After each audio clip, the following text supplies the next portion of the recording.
సహోదరి సహోదరులారా, మన మధ్యలో ప్రత్యేకమైనటువంటి సహోదరి మన మధ్యలో ఈరోజు ఉన్నారు. ఈవిడ పేరు షల్లీ పెర్రీ గారు. ఈవిడ అమెరికా దేశంలో 32 సంవత్సరాలుగా ఒక సంఘంలో ఒక పాస్టర్గా పనిచేస్తున్నారు. ఆమె మన మధ్య ఉండి మనకు వాక్యం అందించడము మనకి ఎంతో ఆశీర్వాదకరము. ఇప్పుడు సిస్టర్ షల్లీ పెర్రీ గారు మన కొరకు వాక్య భాగాన్ని అందిస్తారు. దాన్ని నేను తెలుగులో మీ కొరకు అనువాదం చేయబోతున్నాను. Sister Shelly Perry, please share the word of God people. Oh, that will be a pleasure. ఇది మాకెంతో సంతోషంగా ఉంది. I have some great things to tell you today. ఈ రోజు మీకు కొన్ని గొప్ప విషయాలు మీకు చెప్పాలనుకుంటున్నాను. We live in a world that is full of music. ఈ రోజు మనం ఎంతో సంగీతంతో ఆనందంతో ఉండేటువంటి లోకంలో మనం జీవిస్తున్నాం. And always there are great songs that are written and sung. చాలా చాలా మంచి మంచి పాటలు, చాలా మంచి మంచి సంగీతం ఈ రోజుల్లో రాయబడుతూ ఉంటుంది. That become very popular and people love them. చాలా మంది ప్రజలు దాన్ని ఆశపడుతూ ఉంటారు, చాలా వింటూ ఉంటారు, దాన్ని ఎంతగానో ఆశపడుతూ ఉంటారు వినటానికి. But today I want to talk to you about the song of songs, the song of all songs. ఈ రోజు మనం ధ్యానించుకోబోయేటువంటి గ్రంథం ఏంటంటే బైబిల్లో ఉన్నటువంటి ఆ యొక్క పరమ గీతములు అనేటువంటి గ్రంథం గురించి, ఆ యొక్క పరమలో ఉన్నటువంటి గీతం, ఆ యొక్క దేవుని యొక్క బైబిల్ గ్రంథంలో ఉన్నటువంటి ఆ పరమ గీతముల గురించి మనం నేర్చుకోబోతున్నాం. Wouldn't you like to know the best song in the whole world that's ever been sung? మీ యొక్క లోకంలో ఉన్నటువంటి ప్రత్యేకమైనటువంటి గీతం ఏదైతే ఉందో అది మీరు తెలుసుకోవాలనుకుంటున్నారా? And maybe you're like me. When I listen to a good song, I try to understand what it's about. ఒకవేళ నేను ఒక మంచి పాటని నేను విన్నప్పుడు నేను దాన్ని అర్థం చేసుకుని ఉండవచ్చు. Many times it's a love song. నేను దాన్ని చాలా వినడానికి నేను చాలా ప్రేమిస్తున్నాను. దాన్ని వినడానికి నేను ఆశపడుతూ ఉండవచ్చు. And I listen to the words and see if I can identify with what is being said in the song. ఆ యొక్క పాటలో, ఆ యొక్క గీతంలో ఏం చెప్పబడిందో దాని గురించి నేను చాలా సార్లు వినటం వల్ల దాన్ని నేను చాలా ఇష్టపడుతూ ఉండవచ్చు. Well, today I'm going to talk about the Song of Songs. ఈ రోజు మనము చెప్పబోయేటువంటి విషయం ఏంటంటే బైబిల్ గ్రంథంలో ఉన్నటువంటి పరమ గీతములు అనేటువంటి పుస్తకం గురించి మనం నేర్చుకోబోతున్నాం. And I want you to know up on the front of the teaching. ఈ యొక్క పాఠం యొక్క ముఖ్య భాగం ఏంటంటే దాని గురించి మనం నేర్చుకోవడం అనేటువంటి చాలా ముఖ్యమైనటువంటిది. This is a love song. ఇది చాలా ప్రేమతో కూడినటువంటి గీతము. It's a love song between God and his bride. ఇది దేవునికి మరలా ఆయన సంఘానికి మధ్యన ఉన్నటువంటి ఒక ప్రేమ గీతము. It's a song that describes the inner life of Jesus Christ. ఈ పాటలో దేవుని యొక్క లోపల ఉన్నటువంటి ఆ యొక్క లక్షణాలన్నీ కూడా తెలియబడ్డాయి. So it's the greatest song that's ever been sung. ఇది ఒక గొప్ప పాట. ఎప్పుడు కూడా ఎవరు కూడా ఈ గీతాన్ని ఆలపించలేదు. And it's a song about the greatest man that has ever lived. ఈ యొక్క గీతంలో ఈ లోకంలో ఇంతకు ముందు ఎన్నడూ కూడా నివసించినటువంటి ఒక గొప్ప వ్యక్తి గురించి ఈ గీతంలో మనకు చెప్పబడింది. And he still lives. ఆయన ఇంకనూ నివసిస్తూనే ఉన్నారు. And today I'm going to teach out of Song of Songs chapter 5 verse 10. ఈ రోజు మీకు చెప్పబోయేటువంటి విషయము ఆ యొక్క పరమ గీతంలో ఉన్నటువంటి ఆ యొక్క 5వ అధ్యాయంలో ఉన్నటువంటి 10వ వచనంలో ఉన్నటువంటి మాటను మీతో పంచుకోవాలని ఆశపడుతున్నాను. Now keep in mind this is a song. మీరు గుర్తుపెట్టుకోండి, ఇది ఒక గీతము. And so there's love language. ఇది ఒక ప్రేమ భాష. But I'm taking this love language out of the Bible. ఈ ప్రేమ భాషను నేను బైబిల్ గ్రంథంలో నుంచి మీకు తెలియజేస్తూ ఉన్నాను.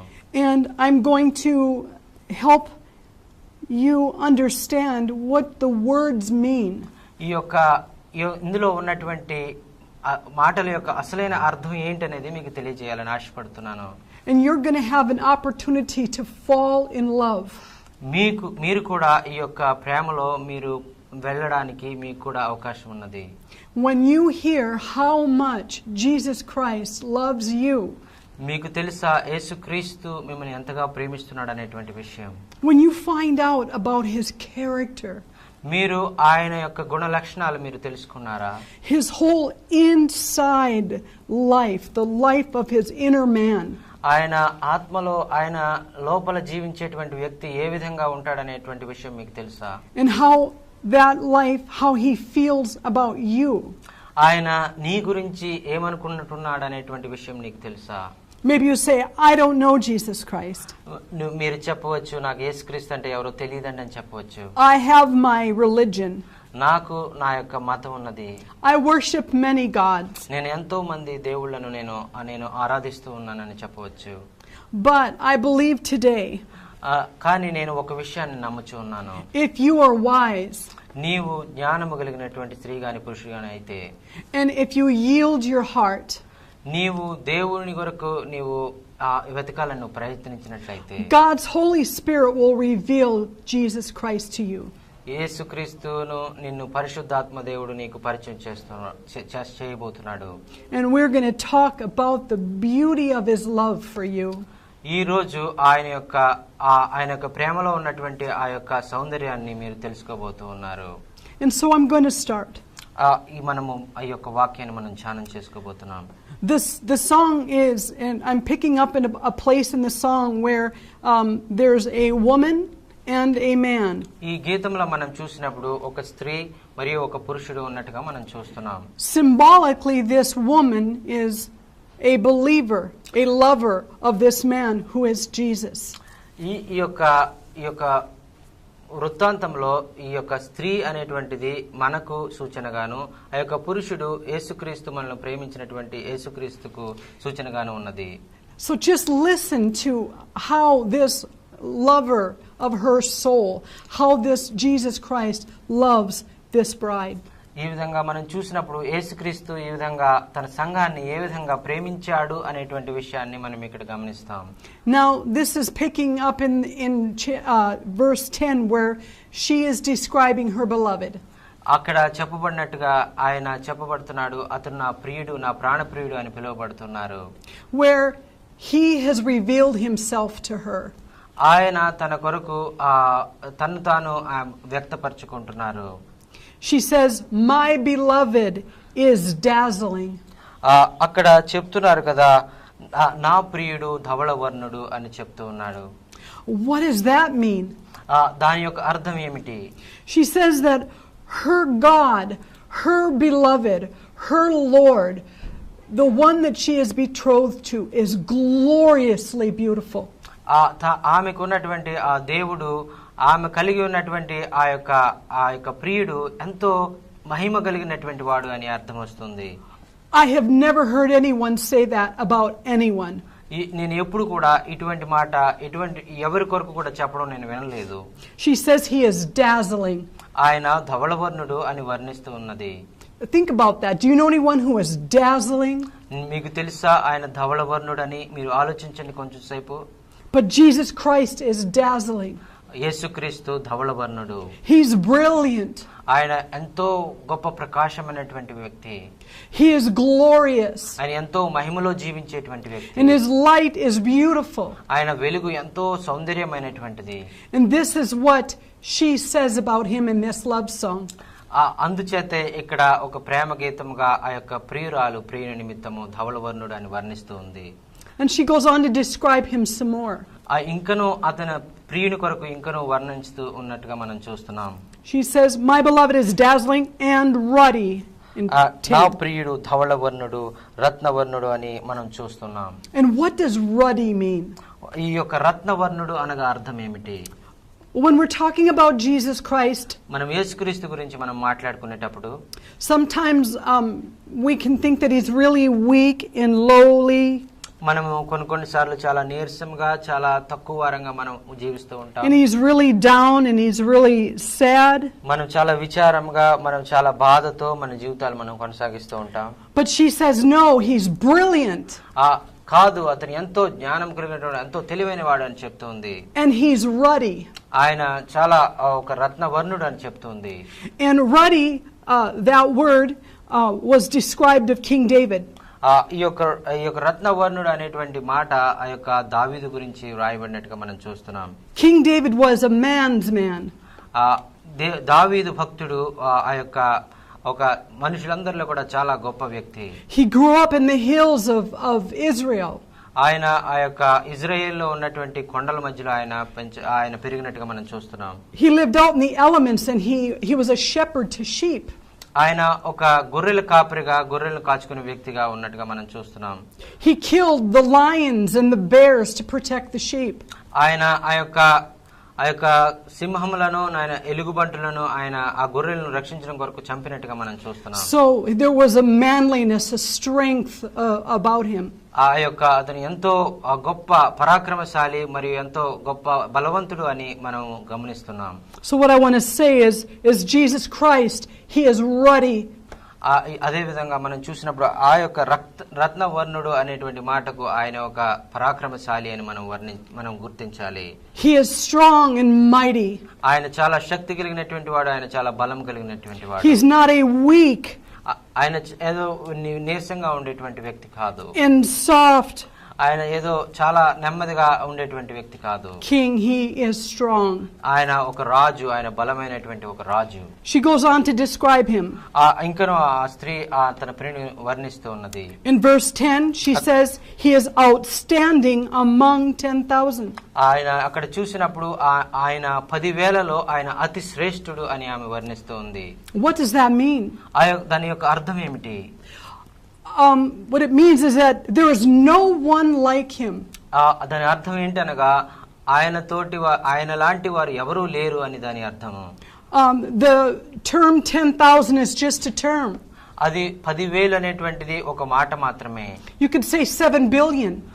నీవు ఒకవేళ 7 కోట్లు అని నువ్వు చెప్పవచ్చు. You could take all the people in the world. నీవు ఒకవేళ 7 ఈ లోకంలో ఉన్నటువంటి ప్రజలందరూ అని నీవు చెప్పవచ్చు. And Jesus Christ, the King and the Lord, యేసుక్రీస్తు ఒక రాజు, మన ప్రభువు, he would stand out among all of the people. ఆయన ఈ ప్రజలందరిలో ఆయన అతి శ్రేష్ఠుడుగా ఆయన ఉన్నారు. It means he is one of a kind. ఆయన ఒక ప్రత్యేకమైనటువంటి గుణగణాలు. There is no one like him. ఆయన లాంటి వారు ఎవ్వరూ లేరు. This is a song. ఇది ఒక గీతము. This is a love song. ఇది ఒక ప్రేమ గీతము. Where a bride is describing her bridegroom. ఒక వధువు తన పెళ్లి కుమారుని కొరకు వర్ణిస్తున్నటువంటి విధానము. I am a believer of the Lord Jesus Christ. నేను యేసుక్రీస్తు యొక్క విశ్వాసిని. 25 years ago I became a believer. 25 సంవత్సరాల క్రితము నేను యేసుక్రీస్తు కొరకు విశ్వాసిగా నేను మార్చబడ్డాను. Before I became a believer in Christ, నేను యేసుక్రీస్తుకు విశ్వాసిగా మారక ముందు I was full of shame. నేను ఎంతో శోధనలో ఉన్నాను. I had fear. నాకు భయం ఉండేది. I had a deep sense of loneliness.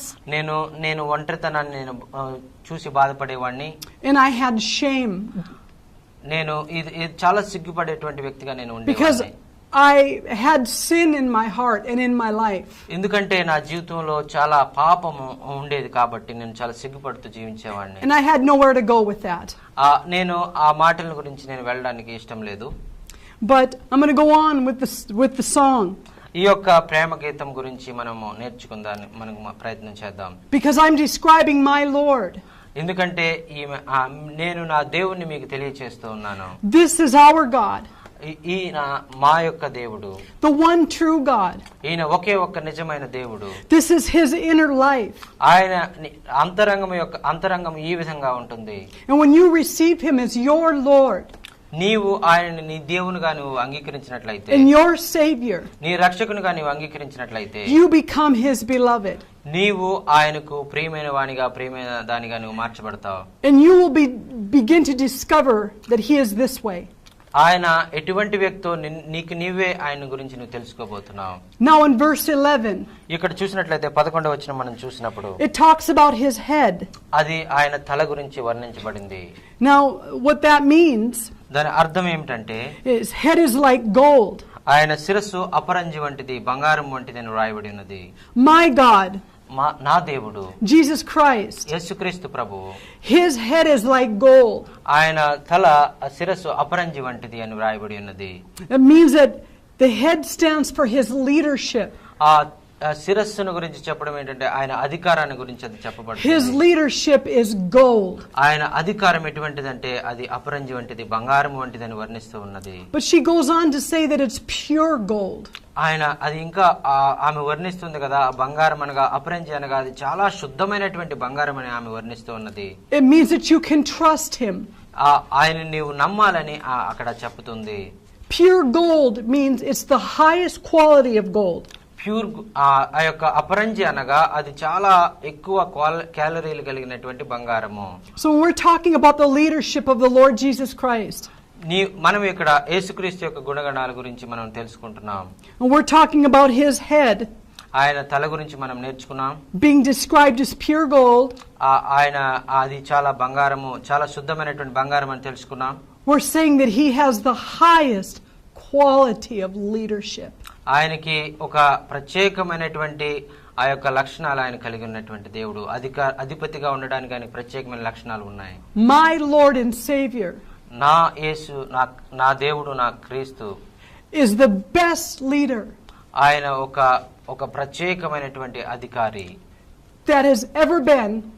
అది ఎవరు అంత మంచి అధికారి, అంత ప్రత్యేకమైన అధికారి ఎవరు ఉండలేరు. And he is returning soon ఆయన మరలా తిరిగి రాబోతున్నారు. to rule over this earth.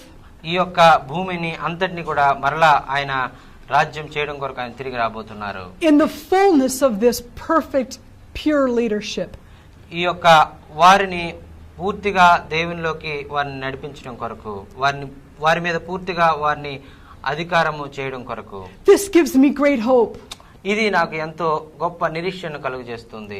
A woman that was full of shame, ఎంతో సిగ్గుతో ఉన్నటువంటి ఒక స్త్రీ లాంటి నాకు, full of fear, ఎంతో భయంతో ఉన్నటువంటి నాకు, I had no peace, నా జీవితంలో ఎటువంటి శాంతి లేదు, I had shame.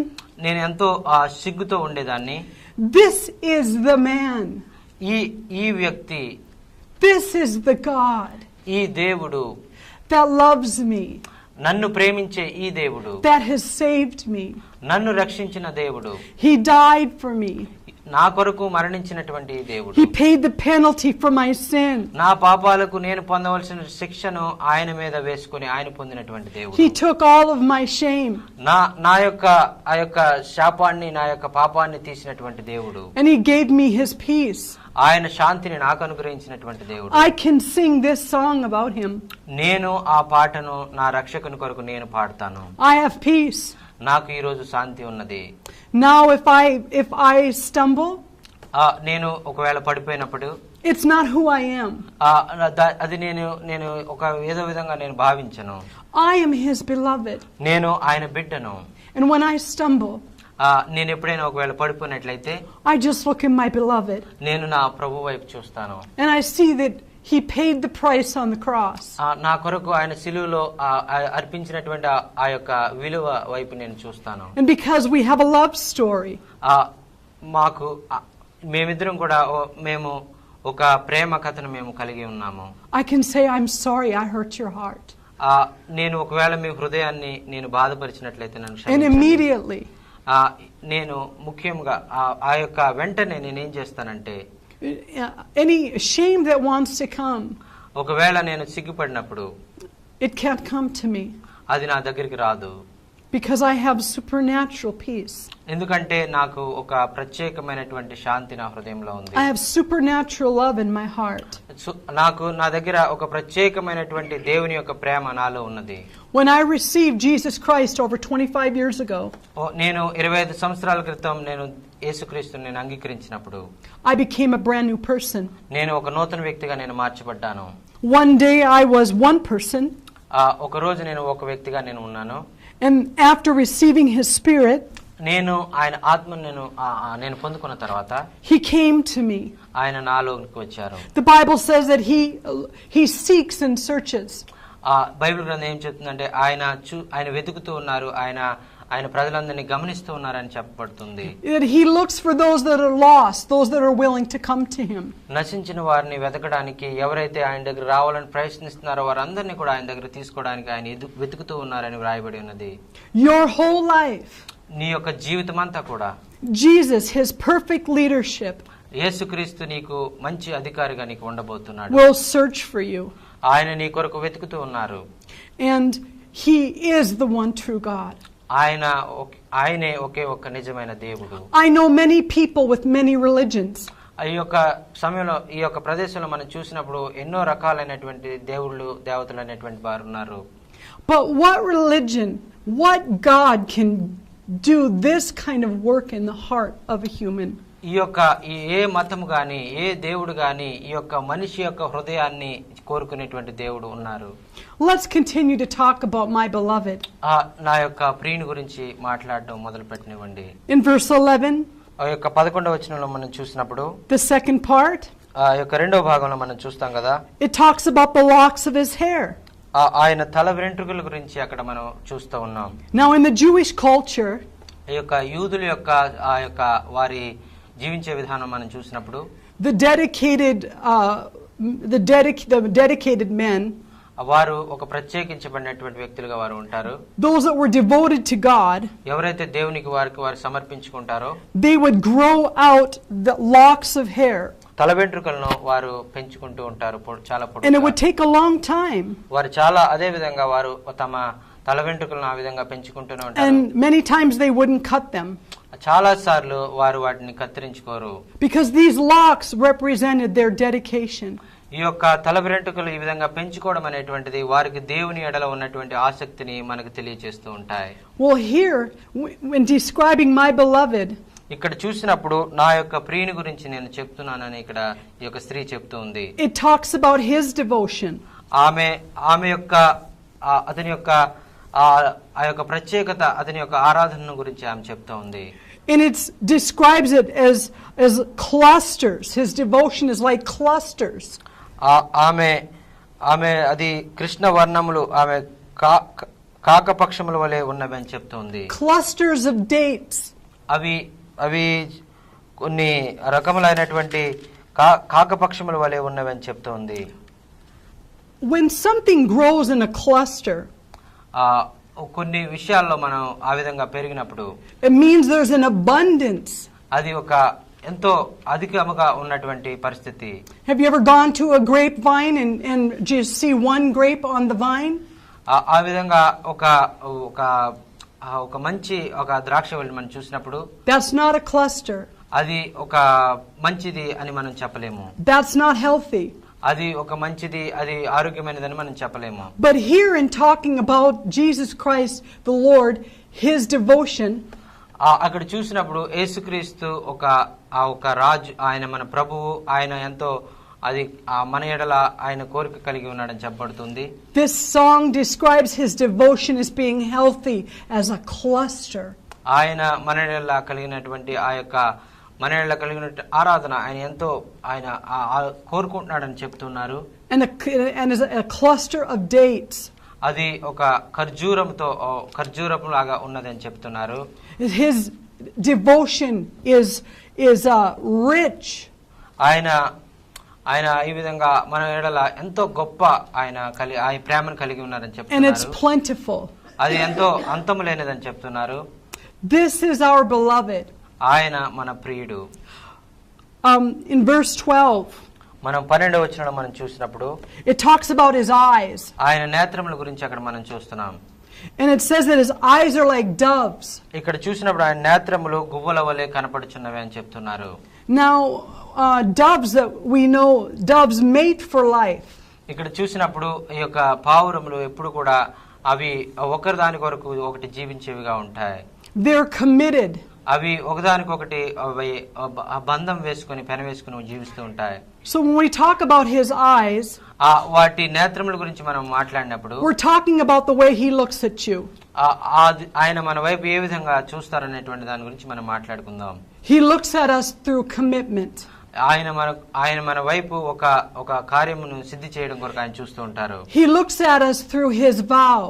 ఆయన మనల్ని ఆయన కళ్ళలోంచి మనల్ని నేత్రాల్లోంచి మనల్ని ప్రత్యేకంగా ఆయన చూడబోతున్నారు. Other passages describe his dedication.